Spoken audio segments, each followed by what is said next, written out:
There was a time when the wizarding world believed that knowledge, once written, could never truly be lost. Spells might fade from memory, names might blur, but ink, properly enchanted, was thought to endure longer than kingdoms, longer even than the walls that sheltered it. That belief shaped Hogwarts itself. Long before the castle became a school in the way modern witches and wizards understand it, Hogwarts was designed as a vault of continuity. Its corridors were not merely paths between classrooms, but safeguards. Its staircases did not simply move for whimsy, but to obscure routes to places deemed dangerous to the unprepared. And at its heart, hidden behind layers of enchantment that even most professors never questioned, lay a structure older than the school's current form. Not the library as students know it today, but the first library. In its earliest centuries, Hogwarts did not separate learning into subjects. There was no clear line between charms, transfiguration, or defense. Magic was treated as a single flowing discipline, and knowledge was stored accordingly. The first library was not organized by topic, but by intent. Shelves aligned not alphabetically, but thematically, grouping spells by what they asked of the world rather than what they produced. This system reflected an older understanding of magic itself. Early magical theory did not view spells as tools imposed upon reality. Instead, spells were considered negotiations, requests shaped by will, emotion, and inherited magical resonance. A healing charm, for example, was not merely a repair of flesh, but a temporary agreement between the caster and the body's own memory of wholeness. Books in the first library were written to preserve this philosophy. Many were not authored by individuals at all, but by circles, groups of witches and wizards who shared bloodlines, traditions, and sometimes oaths. Knowledge was collective, and so was responsibility. But this approach carried a danger that later generations would try to erase. Because when knowledge is shared too deeply, it begins to remember who uses it. Some of the oldest texts were semi-sentient, not in the way of speaking portraits or enchanted diaries, but in a subtler sense. They recorded patterns. They recognized magical signatures. They adapted their wording over time, clarifying themselves for readers whose magic aligned with the intent of the spell and obscuring meaning from those whose will was incompatible. This was not considered dark magic. It was considered ethical design. Yet it also meant that certain spells could never be neutral. They would never reveal themselves to someone seeking power without understanding. And as the wizarding world expanded, that limitation became inconvenient. The first great fracture in Hogwarts knowledge did not come from war or catastrophe. It came from standardization. As magical communities grew, there was pressure to teach more students more efficiently. Councils of early educators, precursors to what would eventually become the ministry, began to argue that magic needed to be simplified, categorized, and regulated. Knowledge that adapted itself to the reader was unpredictable. Knowledge that refused to reveal itself could not be examined, controlled, or safely taught.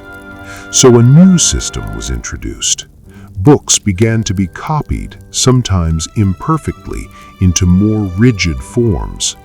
Intent-based classification was replaced with subject-based shelving. The living texts were slowly removed from public access, relocated to deeper levels of the castle, where fewer and fewer people remembered how to reach them.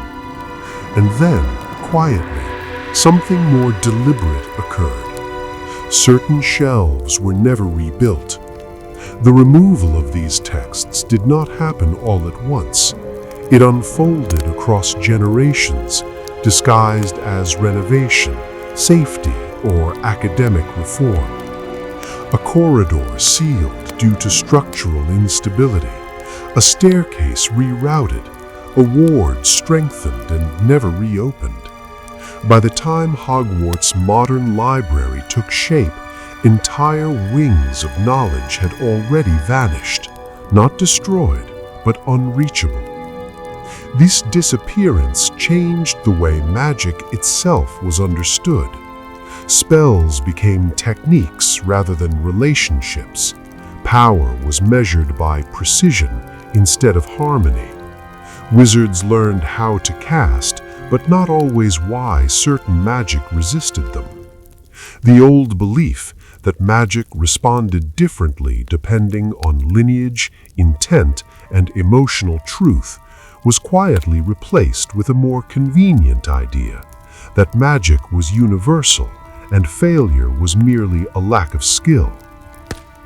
Yet traces of the old system lingered.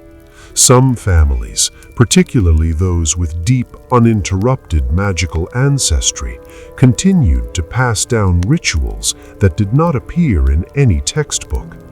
These were not secret spells, but approaches, ways of thinking about magic that made certain charms behave differently. A shield spell that curved instead of forming a flat barrier. A charm that protected a home by calming intruders rather than repelling them. Such magic puzzled later scholars who labeled it instinctive or inherited talent, never suspecting that it once had entire shelves devoted to it. The first library was not lost in flame or darkness. It was lost through redefinition. As Hogwarts transformed from a sanctuary of magical continuity into an institution of instruction, knowledge that could not be standardized was slowly pushed aside, and with it faded an understanding of magic as something that listened, remembered, and sometimes refused. By the time the Ministry of Magic formally rose to power, much of this older knowledge was already considered obsolete, or worse, unsafe. New laws would soon follow, not only to regulate spells, but to regulate what was worth remembering. And somewhere beneath Hogwarts' shifting floors, shelves still stood in silence, not waiting to be rediscovered, but waiting to be understood differently. When the Ministry of Magic was formally established, it presented itself as a solution to chaos. Centuries of scattered councils, regional laws, and unspoken traditions were to be replaced by a single guiding authority. To most witches and wizards, this seemed not only sensible, but comforting. A world growing larger needed structure. A growing population needed rules. What few noticed, because it happened slowly, wrapped in careful language, was that the ministry did not begin by regulating magic. It began by regulating memory. In its earliest years, the ministry had neither the strength nor the reach to police spell work directly. What it could control, however, was education. Which texts were considered reliable, which practices were endorsed, which histories were taught to new generations as fact, and which were dismissed as legend. Hogwarts, as the most influential magical institution in Britain, became the natural focal point of this effort. Officially, the ministry claimed no authority over the school's internal archives. Unofficially, advisory councils were formed, panels of scholars, aurors, and political appointees tasked with evaluating risk. Their stated purpose was to protect students from unstable or dangerous knowledge. Their unstated function was more subtle, to decide which ideas encouraged obedience and which encouraged independence. One of the first systems the ministry quietly reshaped was spell lineage.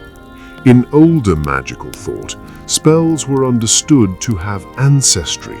A charm was rarely invented in isolation. It evolved from earlier workings, refined through generations.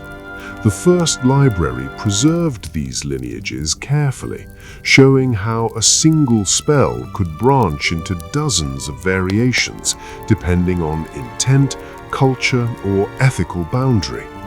The ministry found this unacceptable.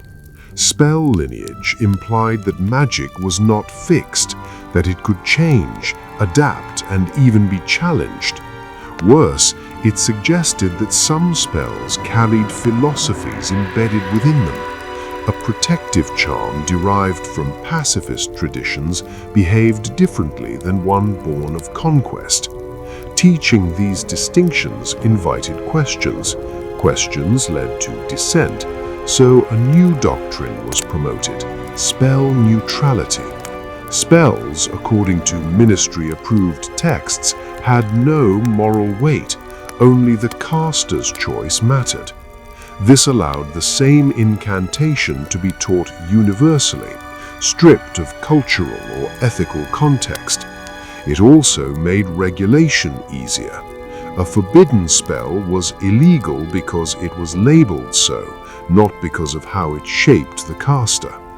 To support this shift, entire branches of commentary were removed from circulation. Marginal notes explaining emotional prerequisites vanished from newer editions. Comparative studies between magical cultures were condensed or excluded entirely. These changes were not announced. They were simply updated. At Hogwarts, professors adapted, some willingly, others reluctantly. A few resisted, continuing to teach older interpretations in private conversations or optional seminars that gradually lost official recognition. And then came the first sealed index. The sealed index was not a list of banned books, as later generations would imagine. It was far more insidious. It was a classification system, a quiet mark placed on texts deemed non-essential for standardized education. Books on the index were not destroyed, they were relocated. Basements, sublevels, rooms without maps. Access required special permission, which in turn required justification. Over time, fewer scholars bothered to ask, not because the knowledge was forbidden, but because it was framed as irrelevant. This was how the ministry mastered erasure without censorship. One of the most significant casualties of the sealed index was knowledge surrounding memory magic. Modern wizarding society treats memory charms as tools, useful, regulated, and dangerous when misused. But earlier magical traditions viewed memory as a structural force, not merely a mental one. Memories, they believed, anchored spells in reality. A spell remembered differently by its caster could subtly alter its outcome. This understanding led to advanced practices where communities shared ritual memories, reinforcing enchantments across generations. Entire villages once maintained protective wards, sustained not by constant casting, but by collective remembrance. Such magic terrified early ministry officials. A society bound by shared magical memory could not easily be governed from above. It did not require enforcement, it required participation. And so texts describing these practices were quietly sidelined, their concepts labeled theoretical or archaic. The loss had consequences. As memory magic faded from common teaching, spells began to rely more heavily on repetition and external reinforcement. Protective charms needed constant renewal. Wards weakened when their casters died. The idea that magic could be inherited emotionally rather than genetically was forgotten. In its place rose a system of magical dependency, one that required institutions, oversight, and authority. Another system altered during this period was knowledge inheritance. Before the ministry, magical families often passed down restricted texts internally, not because they were hoarding power, but because certain knowledge required contextual upbringing to be used safely. The first library acknowledged this by encoding warnings not as prohibitions, but as barriers of understanding. The ministry rejected this nuance. It argued that no knowledge should be private, yet paradoxically restricted access more than ever. Family grimoires were scrutinized. Some were confiscated for cataloging. Others were returned altered, stripped of annotations deemed unverifiable.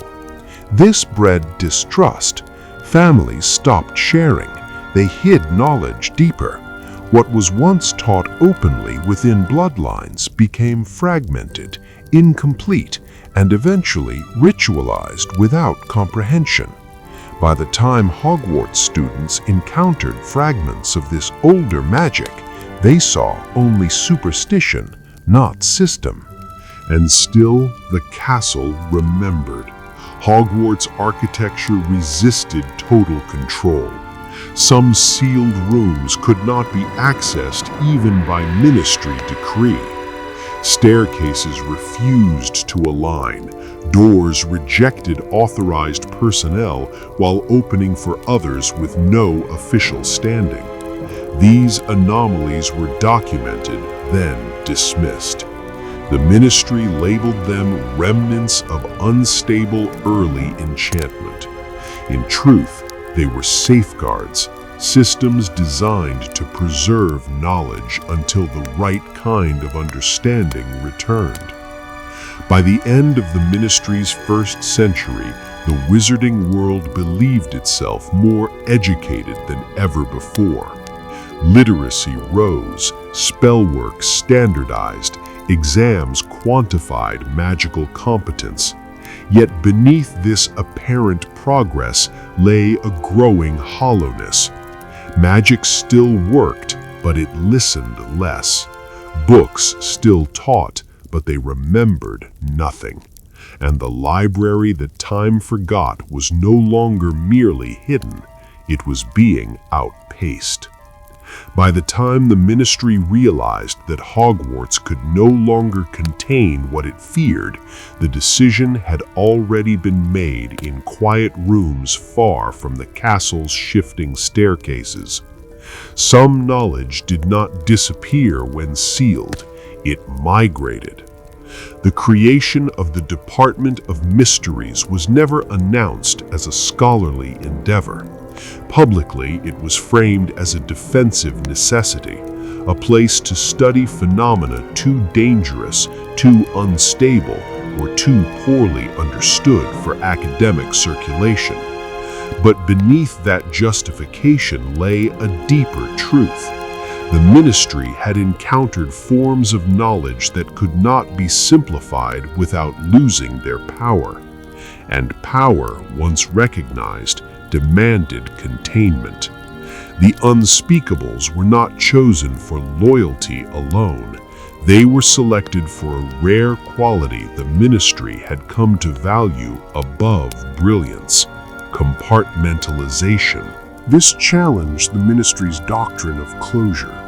If the dead could still influence the living, not through haunting but through emotional resonance, then grief itself was a form of magic. Unregulated, uncontainable. So the veil was isolated, studied, and ultimately silenced through procedural distance. Unspeakables recorded observations but no longer engaged. And yet the department could not fully erase what Hogwarts once understood. Occasionally, a student would dream of a spell they had never learned. A corridor would hum with familiarity despite never being taught. A book would fall open to a page that no longer existed in modern editions. These moments were not accidents, They were remnants of systems that remembered a time when knowledge was alive, responsive, and deeply personal. The Department of Mysteries did not replace the lost library.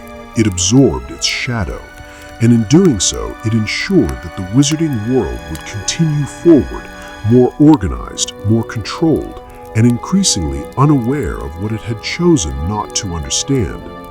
Knowledge does not vanish simply because it is removed from shelves.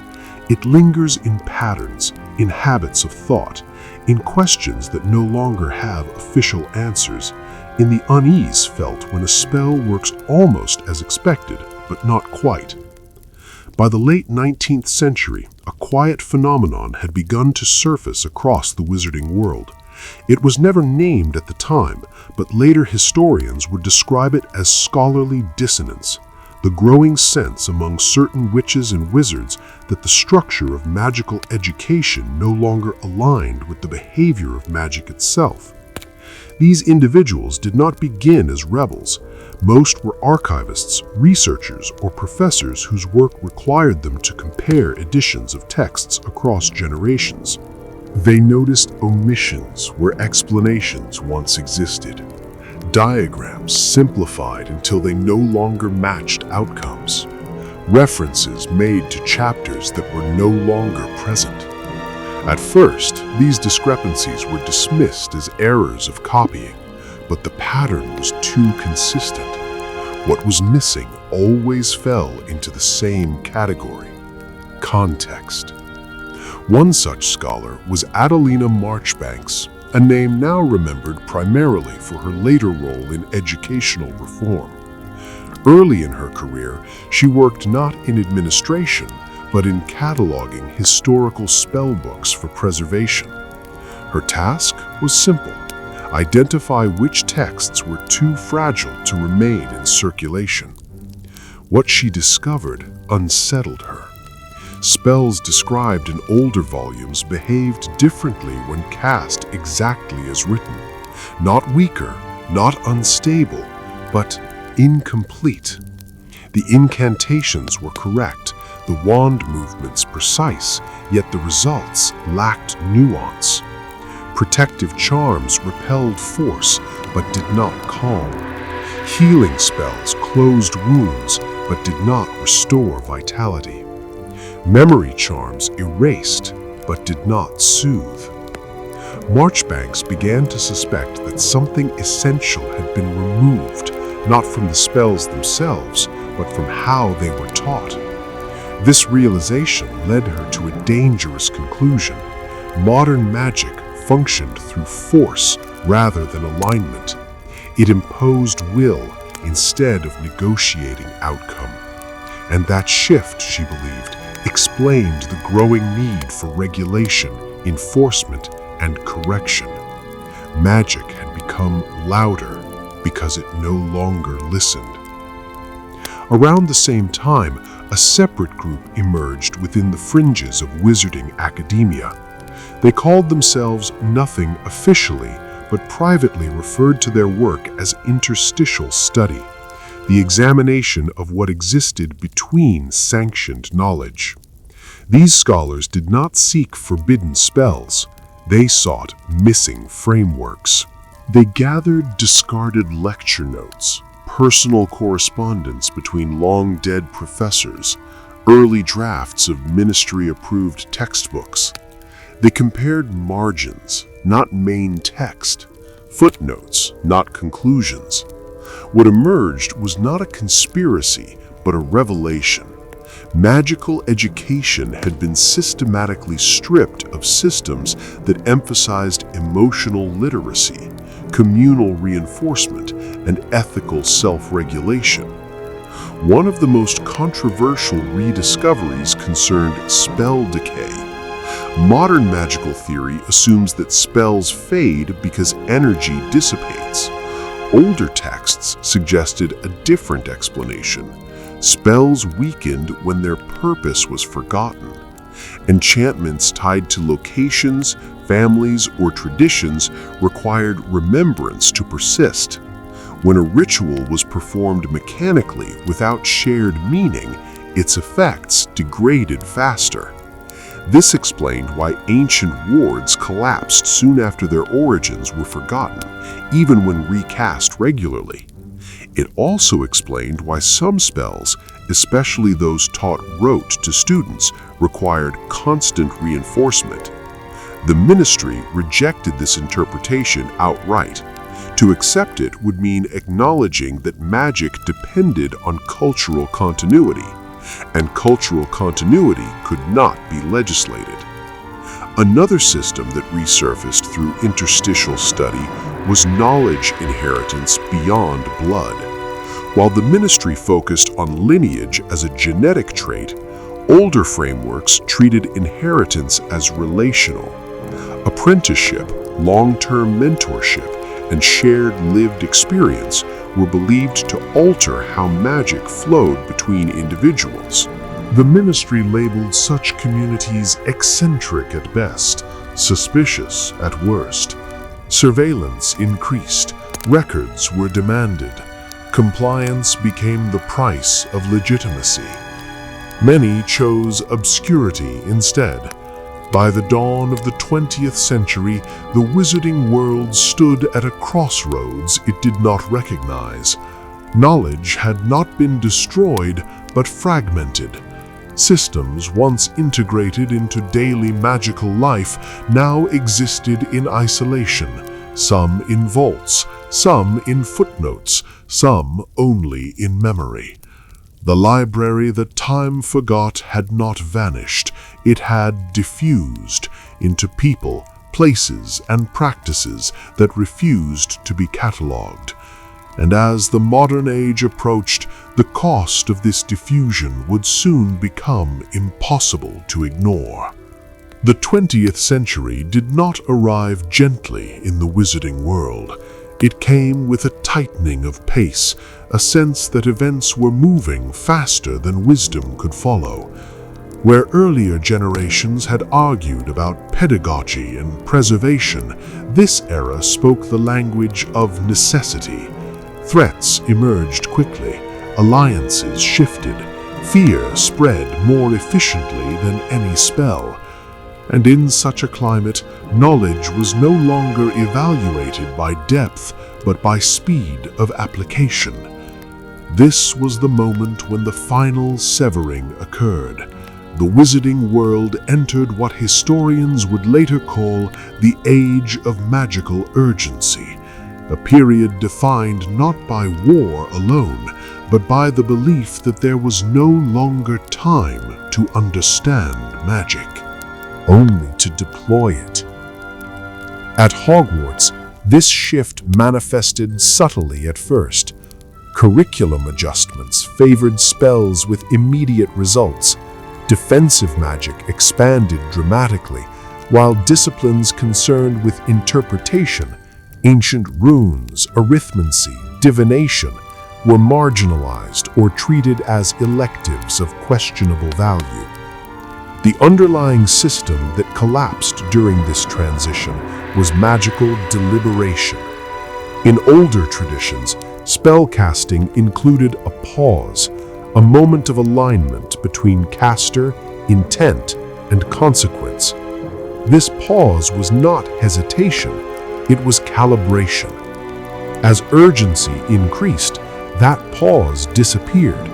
Wizards learned to cast first and evaluate later. The consequences were not immediately visible. Magic still functioned. In fact, it appeared more powerful than ever. But beneath the surface, something vital was eroding. Feedback. Magic, when practiced with awareness, responded to its caster. It corrected excess. It resisted misuse. When cast under constant urgency, magic became blunt. It stopped offering resistance and instead mirrored the force applied to it. This transformation made certain forms of power dangerously efficient. During this period, the ministry formalized its control over advanced magical research. What had once been advisory oversight hardened into doctrine.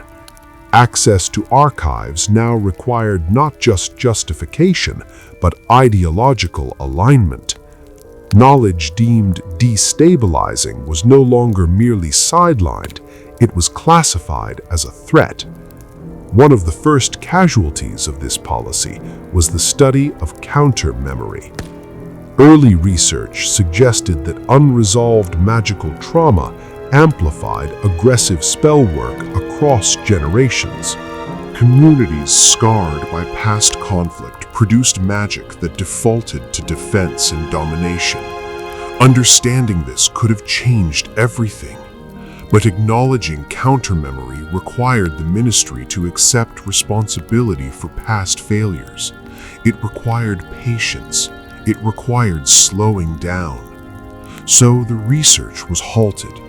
In its place rose a more convenient framework: individual culpability. Violence was attributed to personal corruption, not systemic imbalance. Dark magic was treated as an external infection rather than an internal symptom. This reframing shaped the response to rising figures like Grindelwald. Rather than examining how magical systems had drifted toward extremity, the wizarding world focused on containment and elimination. Grindelwald was labeled an aberration, a singular threat, rather than a manifestation of unresolved imbalance. The knowledge that might have contextualized his rise remained buried. At the same time, another system collapsed quietly: intergenerational magical calibration. Earlier societies believed that magic matured alongside its practitioner. Young witches and wizards were not expected to wield complex spells because their magical identity was still forming. Advanced magic was taught gradually, in parallel with emotional and ethical development. Urgency disrupted this rhythm. As threats increased, younger students were taught stronger spells earlier. Safety was prioritized over readiness. This accelerated exposure produced wizards who were technically skilled but internally unbalanced. Their magic responded intensely to stress, fear, and anger. The system that once buffered these emotions, slow mentorship, shared ritual, narrative context, was gone. And magic began to reflect that absence. By the time the First Wizarding War erupted, the library that time forgot was no longer a physical place, nor even a scattered tradition. It had become a structural absence, a gap in how the wizarding world understood itself.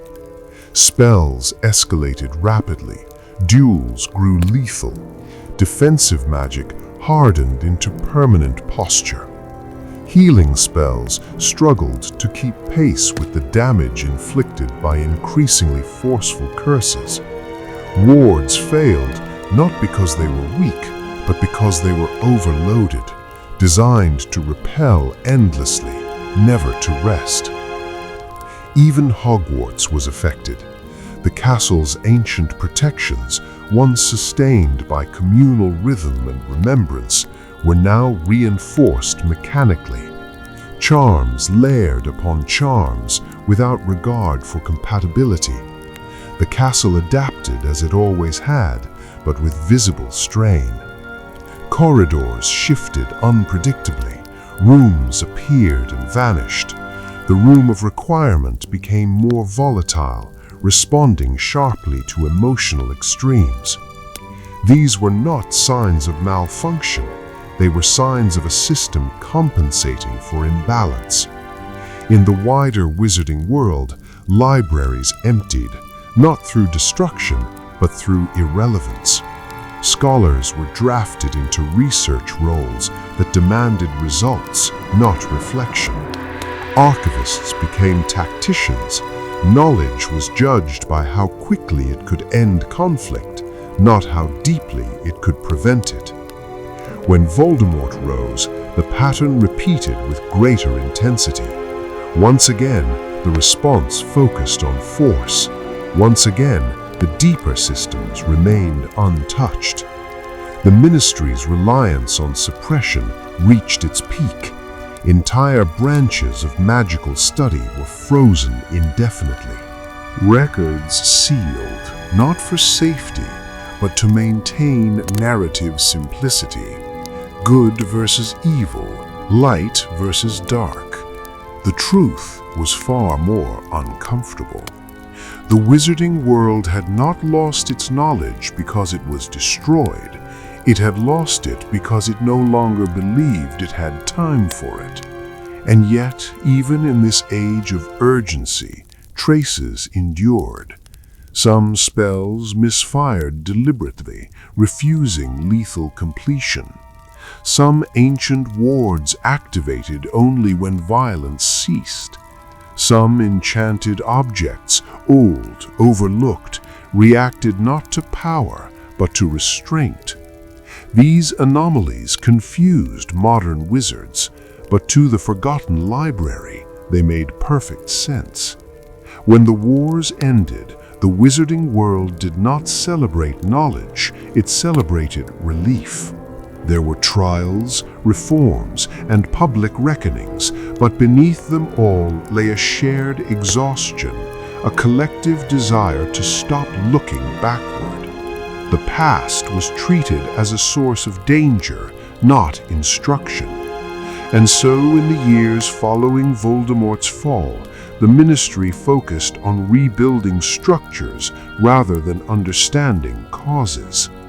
This decision shaped the fate of what little knowledge had survived suppression.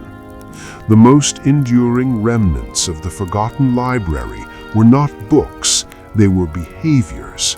Spells cast differently by older witches who could not explain why. Protective charms that worked better when accompanied by silence. Healing magic that required the presence of family, not skill. These anomalies were documented as curiosities, then filed away. Yet slowly, quietly, something began to change. The first shift occurred within Hogwarts itself. After the war, the castle did something unprecedented. It simplified. Corridors stabilized. Rooms that had appeared erratically settled into consistent locations. The room of requirement became less volatile, responding more gently as if relieved. This was not coincidence. For the first time in decades, Hogwarts was no longer being reinforced mechanically. Emergency wards were allowed to dissolve. The castle's ancient enchantments, those rooted in continuity rather than force, were permitted to reassert themselves. This revealed a long misunderstood system, magical self-regulation. Early architects of Hogwarts believed that certain enchanted structures could adapt to cultural rhythm. When magic was used thoughtfully, the environment became stable. When magic was abused or rushed, the environment compensated, sometimes violently. The castle had not been failing during the wars, it had been absorbing imbalance. As tension eased, Hogwarts responded by restoring internal coherence. This alone forced scholars to reconsider long-held assumptions. The idea that magical structures could respond to social conditions had been dismissed as metaphor. Now it demanded explanation. Simultaneously, a new generation of archivists began reviewing sealed records, not out of rebellion, but necessity. War had exposed gaps in understanding that could no longer be ignored. Why did certain defensive spells fail catastrophically under pressure? Why did others hold despite being theoretically weaker? The answers pointed back to context-dependent magic. One rediscovered manuscript, long ignored because it contained no spells at all, described magical outcomes as relational events. According to its author, a spell's success depended on the relationship between caster, target, environment, and memory. Remove any one element, and magic became unpredictable. This framework explained post-war inconsistencies better than any modern theory. It also reintroduced a concept the ministry had spent centuries avoiding: magical accountability beyond intent. If magic responded to context, then responsibility did not end with choosing a spell. It extended to how a wizard shaped their world, their relationships, and their understanding of consequence. This realization was unsettling. It suggested that no amount of regulation could replace wisdom, that laws could not compensate for missing systems of meaning, that suppression had not prevented darkness, it had merely delayed comprehension. Within the Department of Mysteries, subtle changes followed. Unspeakables began reporting patterns they could no longer ignore. Certain sealed artifacts behaved differently when handled by individuals who had lived through loss and restraint rather than ambition. The veil, long silent, was observed responding faintly, not with voices, but with shifts in resonance during periods of communal mourning. These findings challenged the department's foundational principle: isolation. If knowledge interacted across domains, emotion, memory, environment, then compartmentalization was not safety, it was blindness. Some unspeakables began collaborating unofficially, sharing observations across chambers. What emerged was a partial reconstruction of the Forgotten Library's worldview, not as text, but as systemic awareness.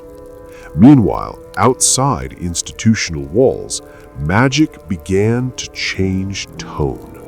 Children born after the war displayed unusual magical behaviors.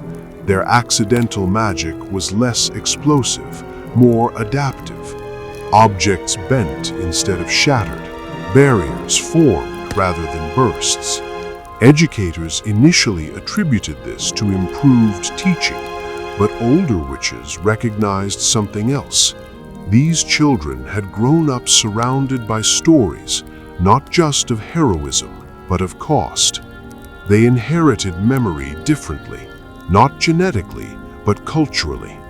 The war had forced the wizarding world to remember together, however briefly. This activated a long-dormant system, collective calibration. Magic stabilized when communities acknowledged shared trauma rather than suppressing it. This principle, once foundational, had been lost under centuries of individualization and urgency. Now, without intention, it was returning. The ministry resisted formal acknowledgement. Official narratives focused on victory and reform, not systemic failure. Proposals to reintroduce contextual magic into curricula were delayed, reframed, or absorbed into optional studies with limited funding. But suppression no longer worked as it once had. Knowledge, once fragmented, had learned to survive without shelves. It reappeared in mentorships that lasted years instead of terms, in small study circles that emphasized reflection over results, in spellwork taught alongside stories, not as nostalgia, but as functional context. The wizarding world had not recovered the lost library, but it had begun to grow something quieter in its place, a living network of understanding, uneven, incomplete, and fragile, but no longer entirely severed from wisdom. And yet, one question remained unanswered. If knowledge could return without permission, what would happen when the world remembered why it was forgotten in the first place? Rediscovery does not go unnoticed. As fragments of the old systems began to reappear through mentorship, through contextual spellwork, through the quiet stabilization of magic itself, another presence stirred. It had no banner, no public face, and no official name, yet it had shaped the wizarding world for centuries. Those who encountered it in records would later call it the custodians of forgetting. They were not a secret society in the conventional sense. There were no robes, no oaths, no centralized leadership. The custodians were a function embedded within institutions, policies, and habits. They emerged wherever memory threatened to restore what had once been deliberately removed. Their purpose was not destruction, it was delay. The custodians believed that certain knowledge, once reintroduced, would destabilize the fragile peace. Their conviction rested on a single principle, that the wizarding world could not survive another period of philosophical uncertainty. In their view, magic needed clarity, not nuance, authority, not conversation. This belief had roots older than the ministry itself. Early in the standardization era, a small circle of scholars concluded that contextual magic tied to emotion, culture, and memory, was incompatible with large populations. It worked in villages, not nations. It thrived in continuity, not diversity. To them, the loss of the first library was tragic but necessary. They did not consider themselves villains. They considered themselves stewards of stability. Over time, this philosophy became embedded in policy rather than people. Committees formed to evaluate educational consistency. Funding bodies prioritized research with measurable outcomes. Archivists were trained to value preservation over interpretation. The custodians did not need to act overtly, the system acted for them. But after the war, the system began to fail. As contextual magic resurfaced, the custodians faced a problem they had not anticipated: knowledge without texts. There were no books to seize, no shelves to seal. What returned existed in practice, not parchment. This forced them to adapt. Their first response targeted pedagogical pathways. Mentorship programs that extended beyond formal curriculum were quietly restricted. New guidelines emphasized instructor rotation, discouraging long-term apprenticeships. The justification was fairness. No student should receive disproportionate influence from a single mentor. In reality, this dismantled resonance-based learning. Another intervention focused on research legitimacy. Studies exploring emotional calibration, collective remembrance, and environmental responsiveness were reclassified as interdisciplinary curiosities. Without a clear category, they struggled to secure funding or publication. Scholars were not silenced, they were redirected. This redirection revealed a deeper system at work: epistemic gating. The custodians did not ban ideas, they controlled the pathways through which ideas gained recognition. Knowledge that could not be quantified, standardized, or isolated was deemed incomplete. And incomplete knowledge, they argued, could not responsibly guide policy. Yet, cracks began to appear. At Hogwarts, students exposed to contextual approaches demonstrated increased magical stability under stress. Their spells fluctuated less wildly. Accidental magic incidents declined. These outcomes were difficult to dismiss, so the custodians shifted again. They questioned scalability. What works in small cohorts, they argued, cannot be applied universally. The wizarding world was too large, too diverse. Contextual systems depended on shared narratives that no longer existed. This was partly true and profoundly revealing. The custodians had long assumed that diversity weakened magical coherence, But emerging evidence suggested the opposite. Diversity required stronger contextual frameworks, not weaker ones. When students were taught to understand their magic as relational rather than competitive, differences became stabilizing rather than disruptive. This challenged the custodian's foundational belief. Meanwhile, within the Department of Mysteries, internal resistance grew. Unspeakables who had collaborated unofficially began mapping patterns across domains. They identified recurring correlations. Places where contextual magic resurfaced showed reduced artifact volatility. The veil's resonance stabilized in environments of communal acknowledgement. Time-related anomalies diminished when interventions were accompanied by narrative integration. These findings pointed to a unified system the department had long denied: integrated magical causality. Magic did not exist in silos. Time, memory, death, and emotion were not separate phenomena, but interacting layers. The first library had treated them as such. The department had fragmented them for control.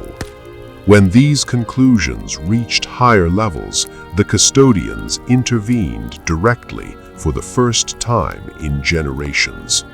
A directive was issued, not a ban, but a reframing. Integrated findings were labeled emergent effects rather than foundational principles. The language mattered. Emergent effects could be studied without altering doctrine. Foundations demanded reform.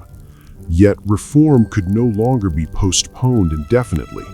Public trust in the ministry was fragile. Younger generations, shaped by post-war openness, questioned authority more readily.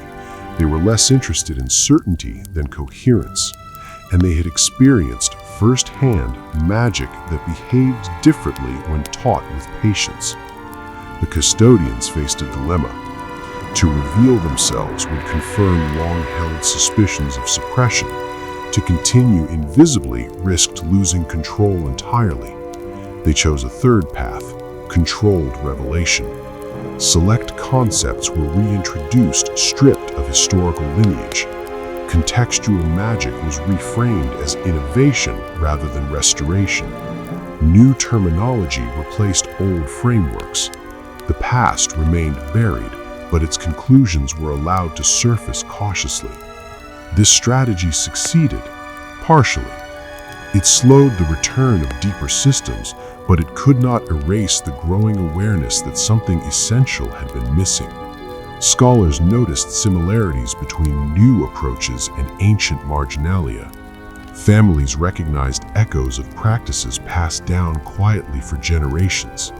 The library that time forgot was no longer hidden beneath Hogwarts or sealed in the Department of Mysteries. It was distributed across the wizarding world, reassembling itself through lived experience rather than text. The custodians understood then that forgetting could not be maintained forever. They could delay memory, they could reshape language, but they could not prevent a world from noticing when its magic finally began to feel whole. Reconciliation did not arrive as a declaration. There was no vote, no proclamation, no dramatic unveiling of sealed doors beneath Hogwarts. It began instead with a question, one the wizarding world had not asked in centuries. What is knowledge for? For generations, the answer had been practical. Knowledge was for protection, for advancement, for control. It was something to be mastered, measured, and deployed. But as contextual magic continued to surface, quietly improving stability, reducing volatility, and reshaping spellwork, the old answer began to feel insufficient. Knowledge, some began to realize, was also for orientation. This realization marked a subtle but irreversible shift. At Hogwarts, the change appeared first in teaching methods rather than curriculum. Professors were encouraged, not officially but tacitly, to spend more time on why spells behaved as they did. Students were asked to reflect on emotional state, environment, and intention, not as moral exercises, but as functional components of magic. This reintroduced a long-forgotten system, reflective casting. Reflective casting treated spell work as a dialogue rather than a command. Before complex magic, students learned to pause, not to hesitate, but to observe internal and external alignment. The practice was framed carefully, avoiding historical terminology that might alarm the custodians, yet its effects were unmistakable. Spells became more consistent, failures became instructive rather than punitive, and magical burnout, a phenomenon once accepted as inevitable, declined. The success of reflective casting forced institutions to confront an uncomfortable truth. Suppression had not made magic safer, it had made it brittle. Parallel to these changes, archivists across Britain began engaging in what they called restorative cataloguing. Instead of searching for lost books, they examined how knowledge gaps had shaped interpretation. Old spell diagrams were annotated with behavioral observations. Marginalia was treated as data, not distraction. This method revealed something extraordinary. Even heavily redacted texts contained structural ghosts, patterns of explanation that hinted at missing frameworks. Scholars learned to identify where context had once existed, much like archaeologists reconstruct buildings from foundation marks alone. Through this process, they rediscovered a system long erased from formal theory, knowledge ecology. Knowledge ecology viewed magical understanding as an interdependent environment.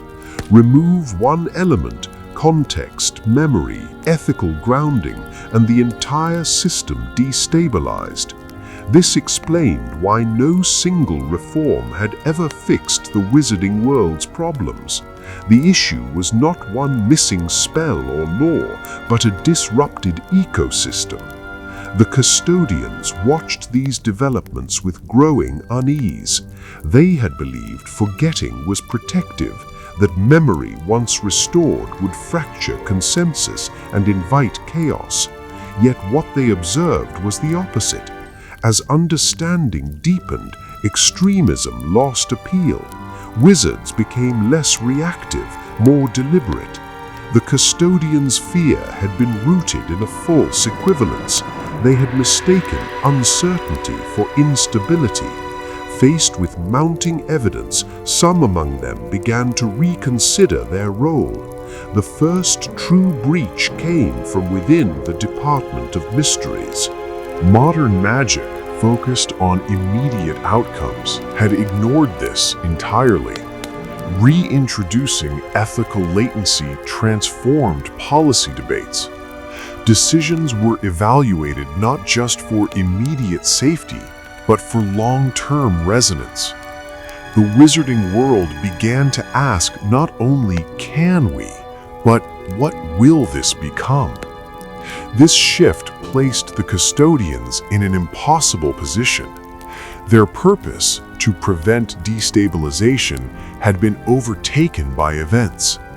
Remembering was no longer destabilizing. Refusing to remember was. Some custodians stepped aside quietly.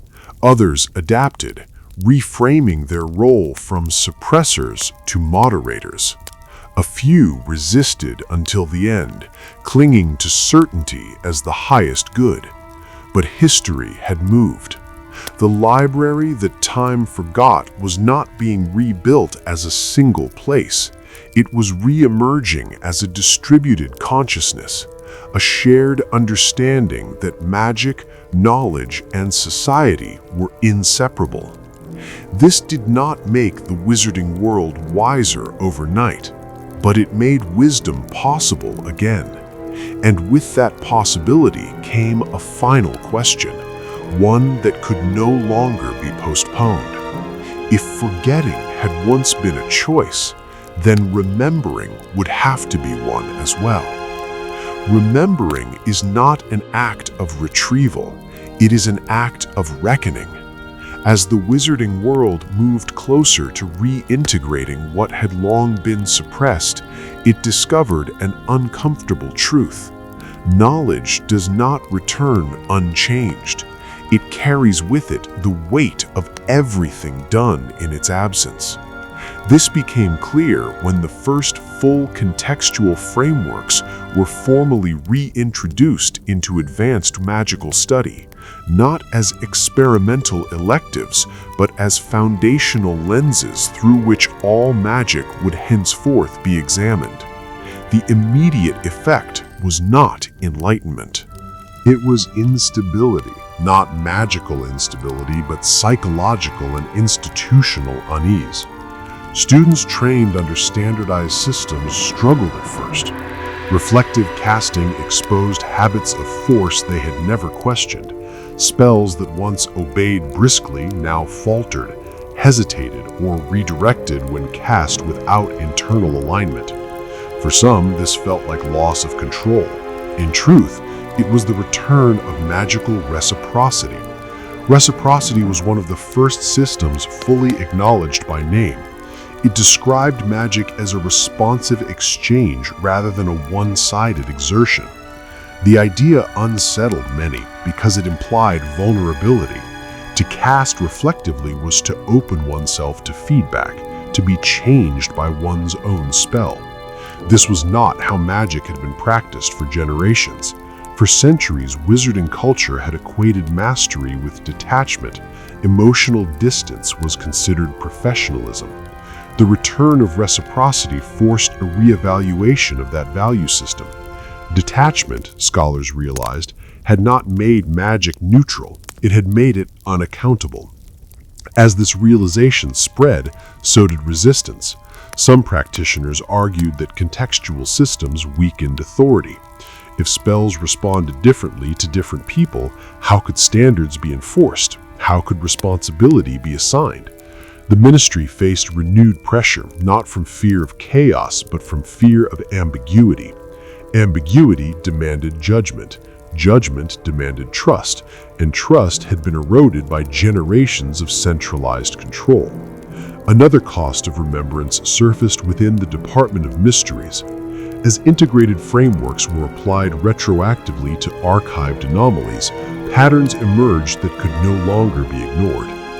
Certain catastrophic events, previously attributed to experimental error or individual recklessness, revealed systemic causes. Experiments had failed not because researchers were careless, but because they operated within incomplete models. This recognition forced an ethical confrontation. If knowledge had been suppressed knowingly, and if that suppression had contributed to harm, then responsibility extended beyond individuals. It implicated structures, policies, and philosophies. The department responded cautiously.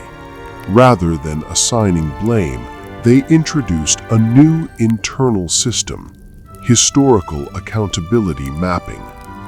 This process traced how decisions made in one era affected outcomes in another, not to prosecute, but to understand accumulation of consequence.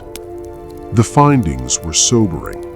They showed how magical brittleness increased alongside educational simplification, how artifact volatility correlated with emotional suppression in training environments, how violence escalated when magic was treated as a blunt instrument rather than a relational force. These were not accusations, they were inheritances. and inheritance, once recognized, could no longer be denied. The heaviest burden of remembrance fell upon those who had acted as custodians. For many, the realization was devastating. They had believed themselves protectors of stability. To learn that their restraint had contributed to fragility required confronting a paradox, that control, when overextended, becomes a form of neglect.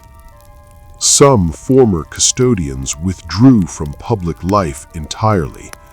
Others participated in restorative dialogues, sharing the reasoning behind past decisions, not to justify them, but to contextualize them. These conversations introduced a final, essential system: grief integration. Grief integration acknowledged that societies, like individuals, accumulate unresolved loss. Suppressed knowledge had not merely removed understanding, it had prevented mourning. Wars had been survived, but not processed. Mistakes had been corrected, but not felt. Grief integration allowed the wizarding world to address its past without being consumed by it. Through guided remembrance, ritualized discussions, reconstructed narratives, and communal reflection, magic itself began to respond differently. Spells cast during these periods demonstrated unusual stability. Protective wards woven during commemorations proved more enduring. Healing magic applied within shared acknowledgement restored more than tissue, it restored coherence. These outcomes challenged a long-held assumption that emotion compromised magical effectiveness. In reality, unprocessed emotion had been the destabilizing force all along. As remembrance deepened, some knowledge was deliberately not restored. This was another difficult choice. Certain practices, once contextualized within cultures that no longer existed, could not be ethically revived without recreating conditions that had caused harm. Scholars learned that remembrance did not require replication. Understanding a system did not obligate its reuse. This distinction marked maturity. The wizarding world began to curate its returning knowledge not as an archive, but as a living ethics, one that asked not only what did we know, but what should we carry forward. Hogwarts reflected this change quietly. Rather than unveiling hidden chambers or restoring lost wings, the castle adapted its spaces for dialogue. Rooms emerged not for spells, but for conversation. Corridors softened, becoming less reactive to conflict. The castle, once strained by imbalance, now participated in reconciliation. This revealed its final lesson. Hogwarts had never been merely a repository of knowledge, it had been a mirror, responding to how magic was lived within its walls. The library that time forgot had never truly belonged to shelves, it had belonged to relationships. As remembrance continued, the wizarding world approached a threshold. To remember fully would mean accepting responsibility, not just for past actions, but for future choices. It would require abandoning the illusion that stability could be maintained through forgetting. The cost was real, the weight was heavy, but for the first time in generations, the wizarding world understood something essential. Knowledge does not make the world safer by being hidden. It makes the world safer by being held carefully. The final transformation did not arrive with revelation, but with restraint. As remembrance deepened, the wizarding world reached a delicate stage, one that no reform, council, or curriculum could fully manage. Knowledge was no longer fragmented. Systems once separated were now understood as interconnected. And yet, with this understanding came a new danger. overcorrection. Some believed that restoring lost frameworks meant returning entirely to the past, that magic should once again be slow, ritual-heavy, and bound tightly to communal tradition. Others argued the opposite, that modern efficiency should remain untouched, merely refined by contextual awareness. Both views missed the point. What emerged instead was a quieter philosophy, one rooted in humility rather than certainty. Scholars began to articulate a principle that would come to define the era. Knowledge must be held lightly. This principle did not reject mastery, it reframed it.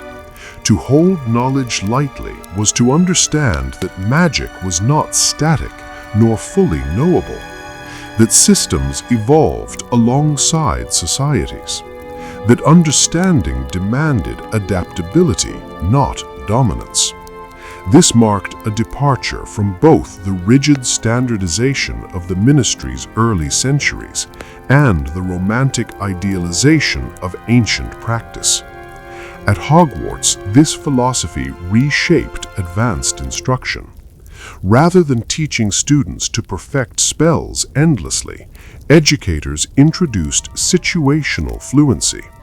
Students learned to recognize when not to cast, when restraint was the correct magical response, when silence carried more power than incantation. This system had existed before, in fragments within the first library, but now it was formalized not as doctrine, but as discernment. Discernment could not be tested easily. It resisted grading. It demanded trust between mentor and student. And yet, it worked. Graduates trained under this approach demonstrated an ability long absent from wizarding society: adaptive calm. In moments of crisis, their magic did not surge uncontrollably. It adjusted, it listened, it responded proportionally. This had profound implications beyond education. In governance, policies began to incorporate temporal patience. Instead of reacting immediately to magical incidents, response teams evaluated environmental and emotional context. The answer lay in interpretive stagnation. Artifacts designed within contextual frameworks degraded when removed from narrative engagement. Without evolving understanding, their internal logic clashed with modern usage. By restoring interpretive dialogue, allowing artifacts to be studied, questioned, and recontextualized, their volatility diminished. This reinforced a core truth the first library had always known. Magic decayed when frozen. Even the veil responded, not dramatically, not with voices or visions, but with silence that felt complete. Unspeakables reported a sense of closure, a stabilization of resonance that suggested unresolved connections had finally been acknowledged, if not resolved. The veil did not open, it rested. This became a powerful symbol. The wizarding world did not need to pierce every boundary.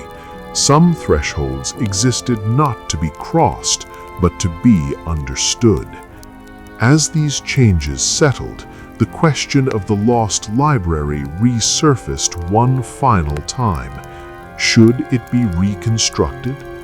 The answer, reached after years of debate, was no, not because it was dangerous, but because it was unnecessary. The library that time forgot had fulfilled its purpose by reminding the world what it had lost, not in content, but in orientation. Rebuilding it as a physical space risked reifying knowledge once again, turning wisdom into artifact. Instead, its legacy was embedded into living systems, education that valued discernment, governance that respected context, magic practiced with reciprocity. Knowledge, once hoarded and hidden, was now circulated. Not freely, not recklessly, but attentively. The wizarding world had not become wiser by remembering everything. It had become wiser by learning what remembering was for. And still, the story was not over, because wisdom, unlike knowledge, does not conclude. It must be renewed, generation by generation, through care, restraint, and the courage to listen when magic answers back. This openness reduced the mystique that had once surrounded the department.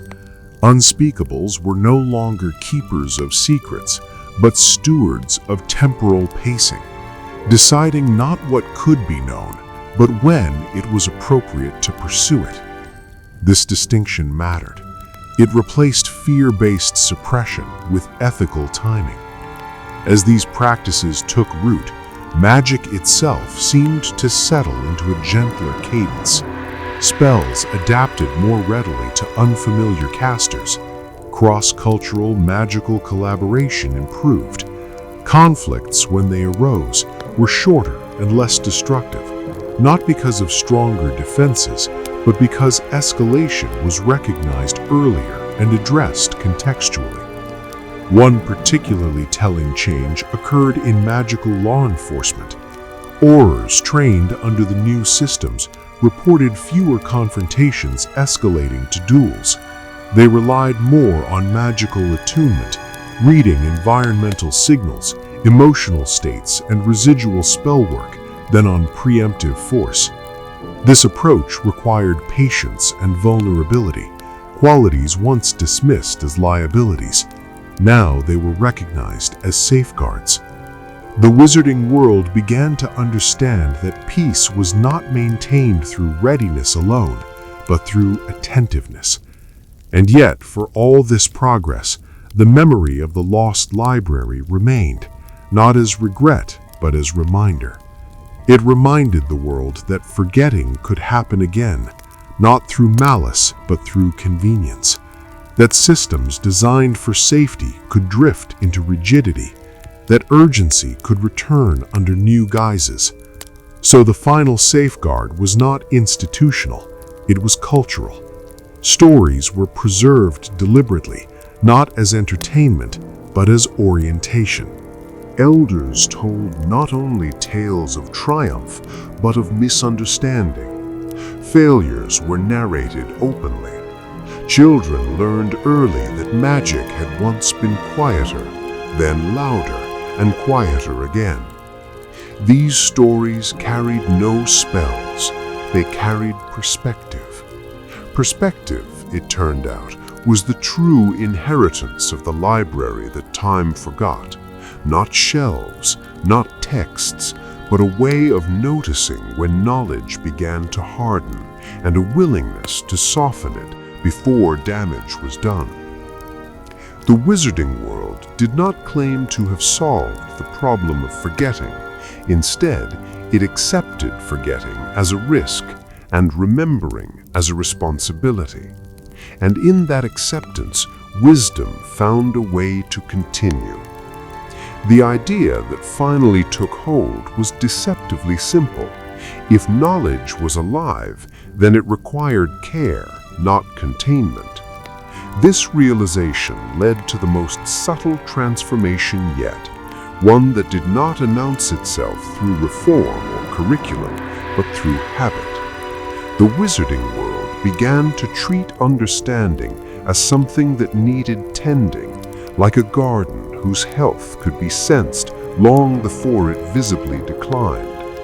From this practice emerged what scholars later called the living archive. The living archive was not a building nor a department.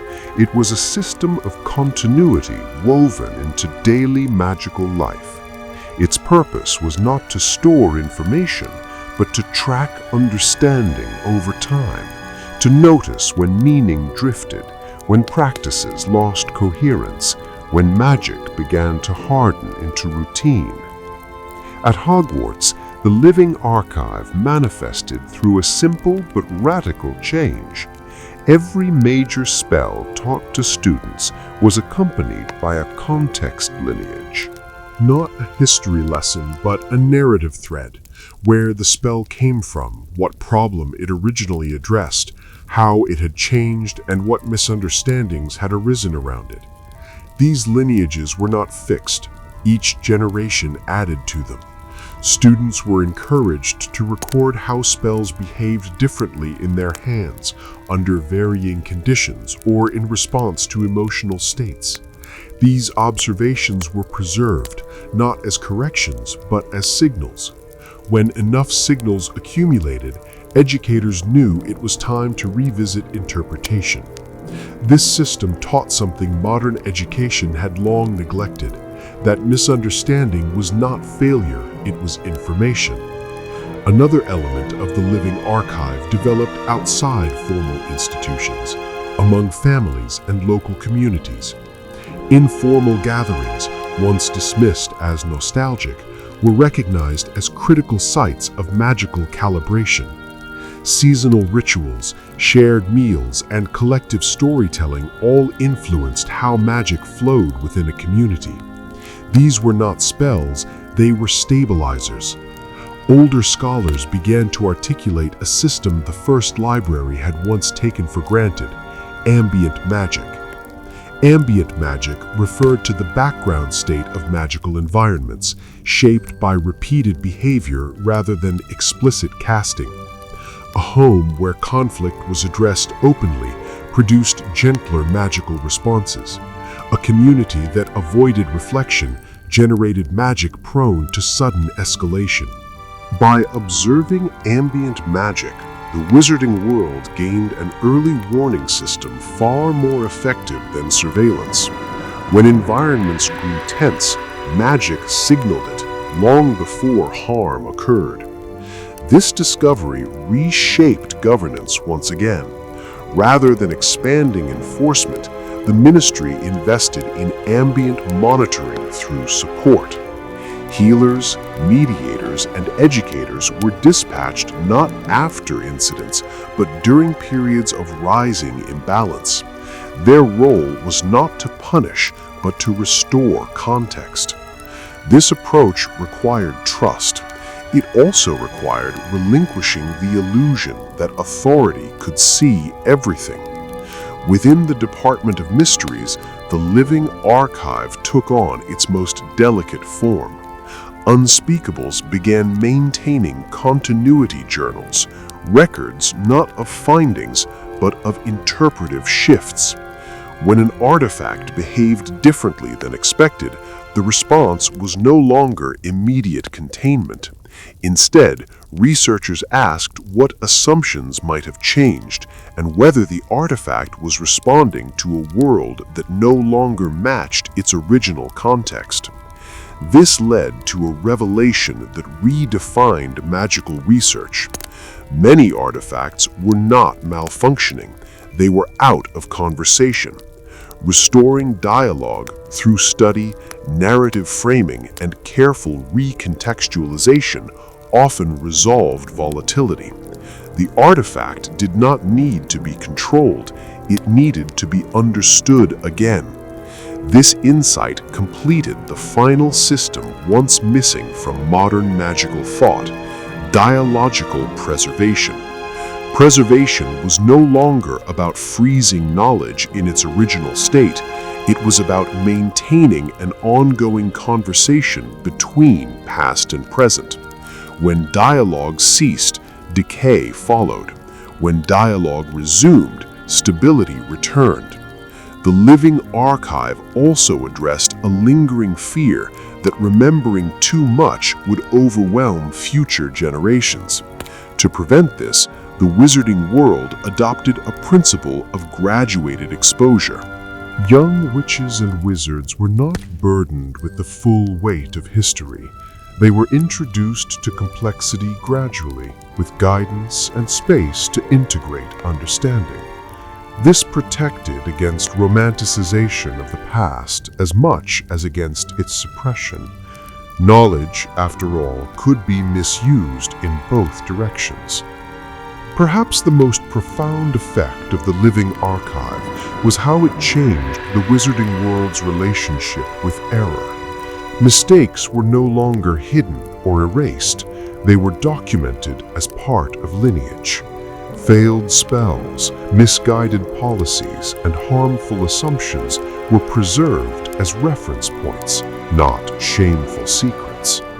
This practice transformed accountability. Responsibility shifted from assigning blame to maintaining awareness. The question became not who caused this, but what understanding allowed this to happen and how has it changed? This made recurrence less likely, not impossible, but less likely. And still, the memory of the forgotten library remained present, like a shadow that sharpened perception rather than darkening it. It reminded the wizarding world that forgetting rarely announced itself as destruction.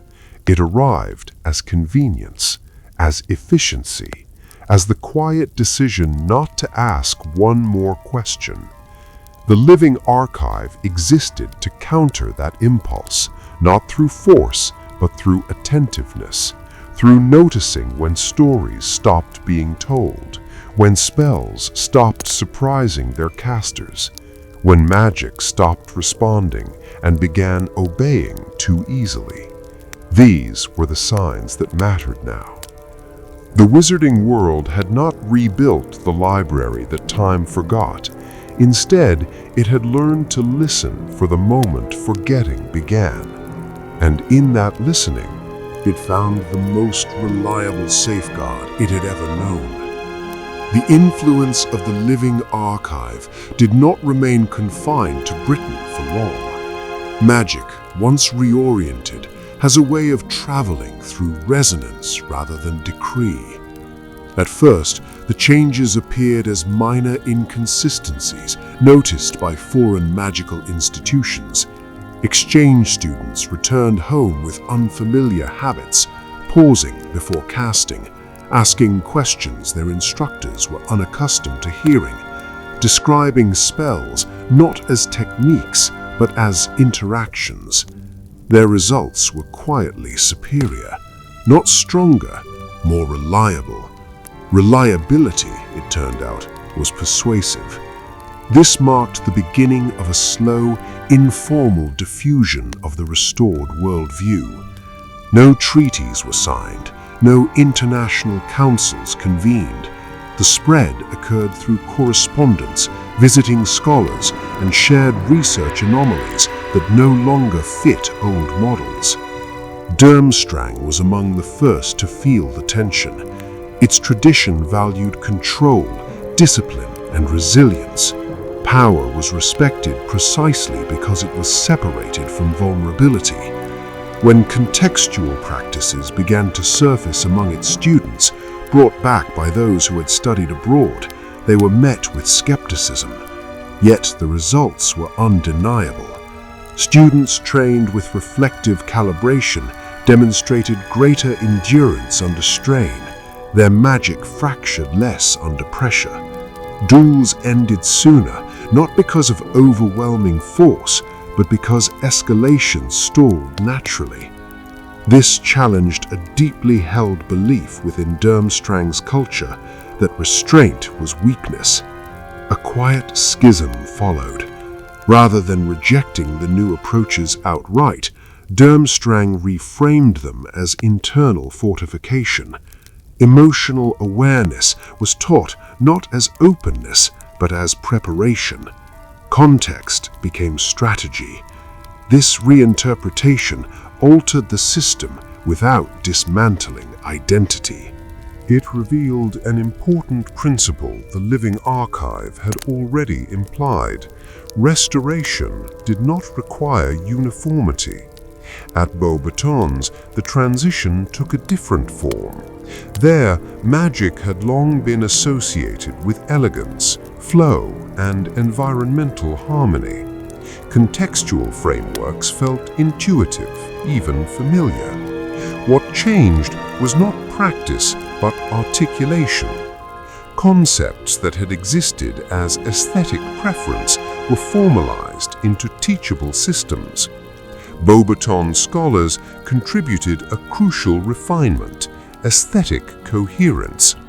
They demonstrated that beauty in magic was not ornamental, but functional. Spells aligned with their environment, visually, emotionally, narratively, required less force to sustain. This insight expanded the living archive beyond ethics and memory into sensory integration. Magic, they argued, responded not only to intention, but to presentation. This did not trivialize spell work, it deepened it. As these perspectives accumulated, international magical discourse shifted. Conferences that once focused on regulation and containment now centered on interpretive compatibility. The question was no longer how to standardize magic across cultures, but how to allow systems to communicate without erasing difference. This led to the development of translational magic theory. Translational theory treated spells and practices as expressions of underlying principles shaped by culture. Instead of exporting techniques, practitioners exchanged frameworks, ways of thinking about magic that could be adapted locally. This approach reduced conflict significantly. Misunderstandings between magical communities had often arisen not from hostility, but from incompatible assumptions. Translational theory allowed those assumptions to surface, be examined and adjusted. For the first time in modern history, magical globalization did not threaten homogenization. It encouraged mutual intelligibility. Yet with expansion came a new challenge. As more systems integrated contextual awareness, the volume of understanding increased dramatically. Not in terms of information, but in terms of interpretive responsibility. Wizards were now expected to hold complexity without simplifying it away. This risked a different kind of fatigue. The wizarding world confronted a question it had never faced before. How much understanding is sustainable? The answer emerged through a refinement of an earlier concept, ritualized forgetting. On a global scale, ritualized forgetting evolved into cyclical dormancy. Certain lines of inquiry, once explored, understood, and integrated, were deliberately rested. Not erased, not sealed, but allowed to recede from active focus. This prevented saturation. Knowledge remained available, but not omnipresent.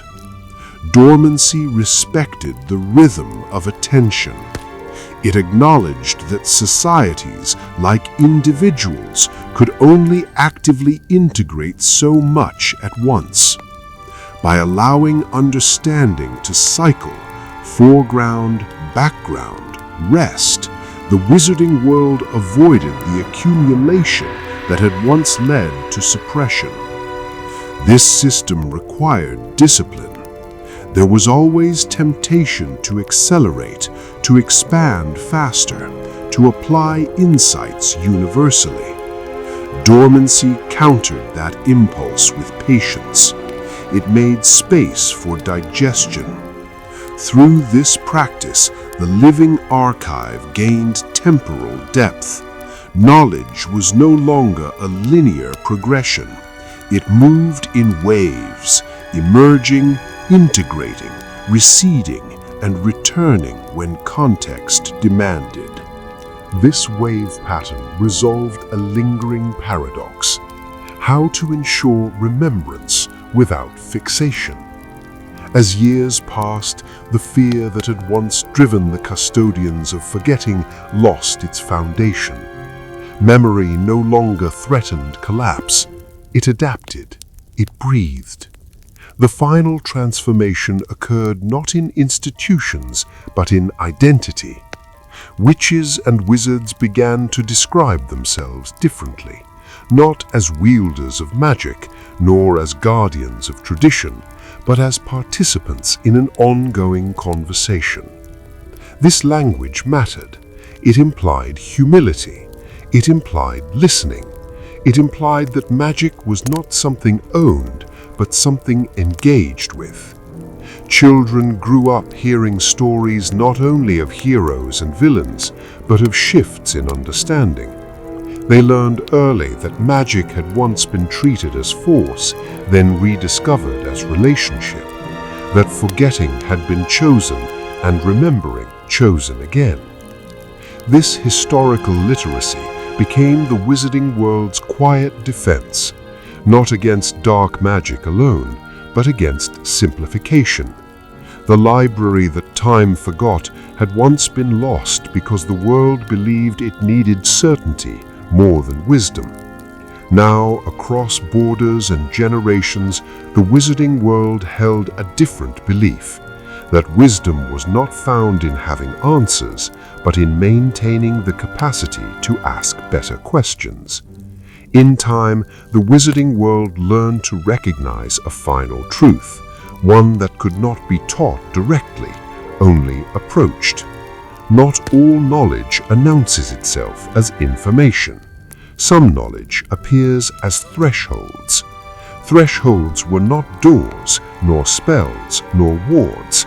They were moments, points of transition where magic subtly altered its behavior, inviting attention without demanding action. The living archive had made the world attentive enough to notice them. The most common threshold was silence. For centuries, silence had been treated as absence, the pause between incantations, the space before instruction resumed. Now it revealed itself as a condition with magical properties of its own. Spells cast immediately after intentional silence displayed greater coherence. Magical environments allowed to rest between interventions stabilized more quickly. Scholars named this system responsive stillness. Responsive stillness described magic's tendency to recalibrate when not actively manipulated. It explained why over-warded spaces degraded faster than lightly protected ones, and why communities that allowed periods of non-action experienced fewer crises. This was not passivity, it was listening. Hogwarts incorporated responsive stillness into its architecture without altering a single stone. Certain rooms were designated as unprogrammed. No spells, no enchantments, no pedagogical purpose. Students were encouraged to enter them without expectation. These rooms did not teach, they revealed. Magic within them adjusted to the presence of the student, offering subtle feedback, unease, calm, resistance, or clarity. Over time, students learned to recognize these sensations as indicators of internal alignment. This restored an ancient diagnostic system, once embedded in ritual, now reborn as experience. Another threshold emerged through intergenerational practice. As interpretive succession matured, elders began to recognize moments when guidance should end, not because students were ready to replace them, but because continued instruction would interfere with autonomous understanding. This led to the creation of apprenticeship charters. Unlike contracts or syllabi, charters defined boundaries of influence. They outlined not what mentors would teach, but when they would withdraw. The withdrawal was ceremonial, marked by shared reflection, not severance. This prevented dependency. It ensured that knowledge transferred as capability rather than authority. The system countered a subtle risk of contextual magic, the temptation to anchor understanding permanently to a guide. Charters honored a principle the first library had known implicitly. Wisdom could be offered, but not inhabited on another's behalf. A third threshold appeared at the societal level. Despite improved stability, the wizarding world remained vulnerable to gradual drift, the slow return of convenience over attentiveness. To address this, communities developed forgetting alarms. These were not devices, they were patterns. When magical outcomes became uniformly predictable, it was considered a warning sign. When spells ceased to surprise their casters, when environments stopped responding dynamically, when teaching relied too heavily on repetition, these were interpreted as indicators of creeping rigidity. In response, communities initiated context resets. Resets did not erase knowledge, they changed vantage point. Curricula were reframed, rituals altered sequence, long-standing assumptions were deliberately questioned, not to undermine confidence, but to restore curiosity. Curiosity, it turned out, was the earliest signal of wisdom's health. The Department of Mysteries formalized this insight into a system called epistemic elasticity. Elasticity measured how readily a magical system adapted to new interpretation without losing coherence. Systems with high elasticity absorbed change gracefully. Systems with low elasticity resisted until they fractured. This framework replaced the old binary of stable versus unstable. It allowed the wizarding world to intervene before brittleness became crisis. Even the Veil participated in this final evolution, not as an object of study, but as a limit marker. Rather than seeking new interaction, Unspeakables used the Veil as a reference point, observing how magical theories behaved when approaching unknowability. Models that collapsed at the Veil's boundary were deemed overreaching. Those that retained humility, acknowledging what could not be crossed, proved more durable elsewhere. The Veil taught restraint without instruction. It reminded the wizarding world that not all questions were meant to be answered immediately, and some not at all. Respecting that boundary preserved depth. Across generations, these thresholds shaped identity. Young witches and wizards grew accustomed to asking not only how does this work, but what is this asking of me? They understood that magic did not merely respond to command, but to posture. Posture included patience. Posture included care. Posture included knowing when to stop. The library that time forgot had once failed because its knowledge was mistaken for possession. It had been treated as something to hold, control, and preserve unchanged. Now, knowledge was recognized as something that held the world in return.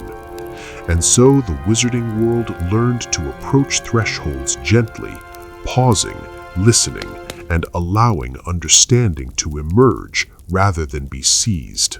This practice did not make magic quieter in all ways. It made it clearer. As the wizarding world learned to recognize thresholds, it also learned something more difficult. Not every form of knowledge wishes to be articulated. This realization marked the final maturation of the living archive.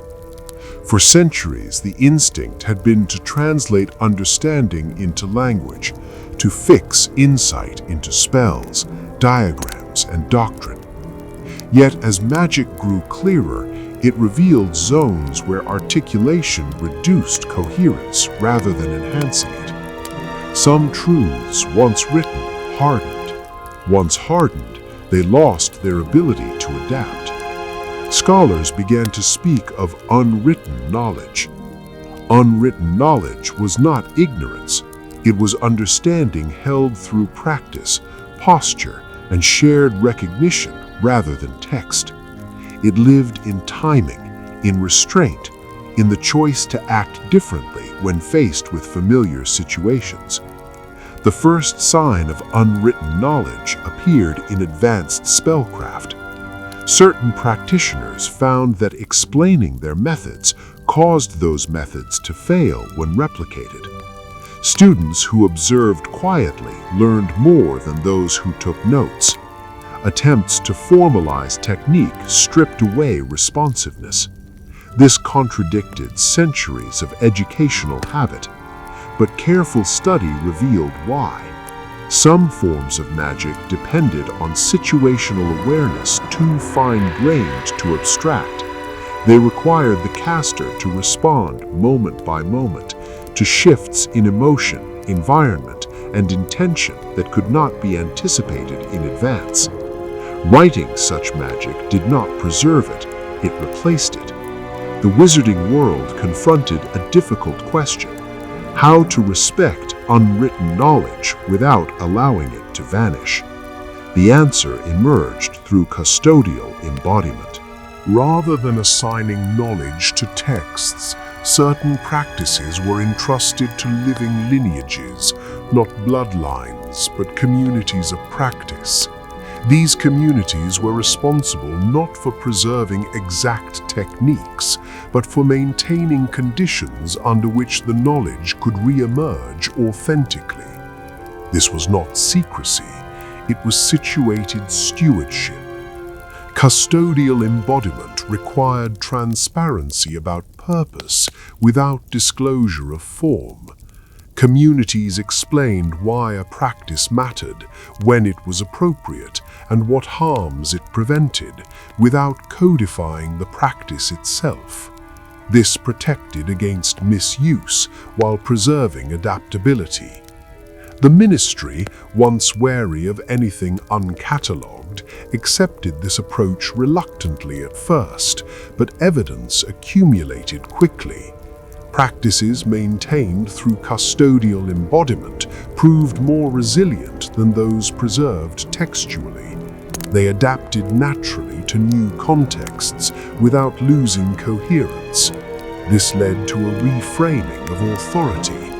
Authority was no longer derived from possession of knowledge, but from demonstrated attunement.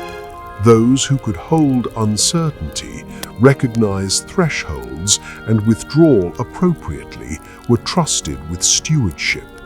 This trust-based system was fragile, but effective. Another layer of unwritten knowledge surfaced through collective anticipation. Communities practicing ambient awareness learned to sense impending imbalance before it manifested as crisis. No spells were cast, no alarms triggered. Instead, behavior shifted subtly. Gatherings increased, dialogue resumed, rituals adjusted cadence. These anticipatory responses could not be traced to any single decision. They emerged from shared attentiveness. Attempts to formalize collective anticipation failed repeatedly. Models lagged behind reality. Predictions became prescriptions, and responsiveness vanished. The system functioned only when left implicit. This taught the wizarding world a humbling lesson. Some intelligence was distributed, not locatable. The living archive adapted again. Alongside written records, it began preserving conditions, descriptions of environments, rhythms, social structures, and values that supported unwritten knowledge were documented, not as instructions, but as contextual maps. Future generations would not inherit answers, they would inherit fertile ground. This shift resolved a lingering tension. For years, scholars had feared that leaving knowledge unwritten invited loss. But loss, they now understood, occurred when understanding was severed from lived context. Unwritten knowledge, when supported properly, endured more reliably than rigid doctrine. Hogwarts became a testing ground for this balance. Certain advanced disciplines were no longer examined through performance alone. Students were evaluated on their ability to recognize when not to act, when to seek dialogue, when to wait. These evaluations were conversational, not demonstrative. Success was measured in discernment, not display. This reshaped ambition. Students learned that brilliance without restraint was not mastery, that the highest skill was not execution but judgment, that magic responded most faithfully to those who did not rush to prove themselves. Over time, this ethic permeated wizarding identity. Witches and wizards stopped defining themselves by capability alone. They spoke instead of orientation, how they approached unknowns, how they responded to uncertainty, how they balanced curiosity with care.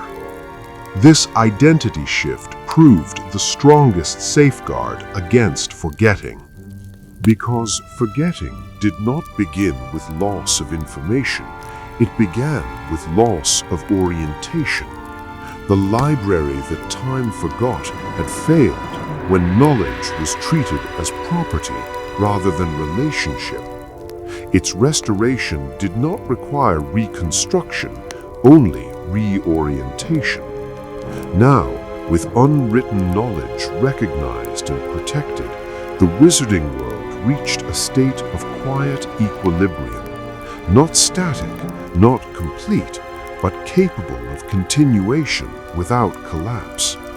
Magic flowed with fewer extremes, power circulated without fixation, authority softened into stewardship, and knowledge, written and unwritten alike, remained responsive rather than rigid. There was no final doctrine to mark this achievement, only a shared understanding passed gently from one generation to the next, that wisdom does not survive by being remembered in full. It survives by knowing what must remain open. As the wizarding world settled into its new orientation, another realization emerged, one that had been present all along, yet never fully named. Knowledge was not only something held by people, it was also held by time. For centuries, time had been treated as an obstacle in magical practice, something to be accelerated, reversed, or bypassed. Time turners, preservation charms, stasis wards, all reflected a desire to dominate duration rather than cooperate with it. The living archive revealed the cost of that posture. Magic, scholars began to see, unfolded on timelines longer than individual lives. Some understandings could not be rushed without distortion. Others required periods of dormancy before their implications could be grasped safely. Time was not neutral. It was a participant. From this insight arose a new system, temporal custodianship. Temporal custodianship did not involve manipulating time. It involved aligning with it. Within the Department of Mysteries, unspeakables began categorizing research not by subject, but by temporal readiness. Some inquiries were marked as premature, not because they were forbidden, but because the surrounding cultural understanding had not yet matured enough to integrate them without harm. This reframing was radical. It replaced secrecy with patience. Records explaining why certain paths were deferred were made public, not in detail, but in principle. Future generations would know that something had been considered and deliberately wrested. This prevented rediscovery through ignorance while preserving ethical timing. One of the first domains governed under temporal custodianship was post-mortem magic. The veil had taught the wizarding world restraint, but curiosity remained. Rather than sealing inquiry entirely, researchers developed longitudinal observation practices, tracking how magical echoes dissipated or transformed across decades. What they discovered reshaped funerary and memorial traditions. Magic associated with death did not weaken uniformly, it reorganized. Intentions tied to love, protection, and closure lingered longer than those tied to fear or control. This confirmed an older suppressed belief that emotional orientation influenced temporal persistence. As a result, remembrance rituals evolved. Instead of attempting to preserve presence indefinitely, communities focused on guided release, acknowledging bonds, expressing gratitude, and allowing magical resonance to settle naturally. This reduced hauntings, residual disturbances, and the compulsive use of binding charms. Death, long feared as a rupture, became understood as a phase transition.